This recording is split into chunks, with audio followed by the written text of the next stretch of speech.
वजीर आजम के इंतखाब के लिए नून लीग और पीपल्स पार्टी आपस में लड़ पड़ी हैं। जी हाँ, ऐसा कहना है सीनियर सहाफी और तजियाकार आरिफ हमीद भट्टी का। दोनों जमातों के दरमियान एक मुलाकात में एक दूसरे के खिलाफ सख्त जबान इस्तेमाल की गई।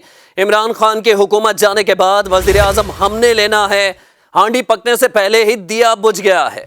प्रोग्राम खबर है में गुफ्तगू करते हुए सीनियर तजियाकार आरिफ हमीद भट्टी ने इंकशाफ किया है कि नून लीग और पीपल्स पार्टी के दरमियान एक मुलाकात में एक दूसरे के खिलाफ सख्त जबान इस्तेमाल की गई है कि अगर इमरान खान की हुकूमत गई तो वजीर आजम किसका होगा। एक पार्टी ने कहा कि वजीर आजम हमने लेना है और दूसरी ने कहा है कि हमने लेना है, हांडी पकने से पहले ही दिया बुझ गया है। अपोजिशन ये सोच रही थी कि 3 माह के बाद हुकूमत तब्दील हो जाएगी, लेकिन उनके अंदर आपस में फूट पड़ चुकी है।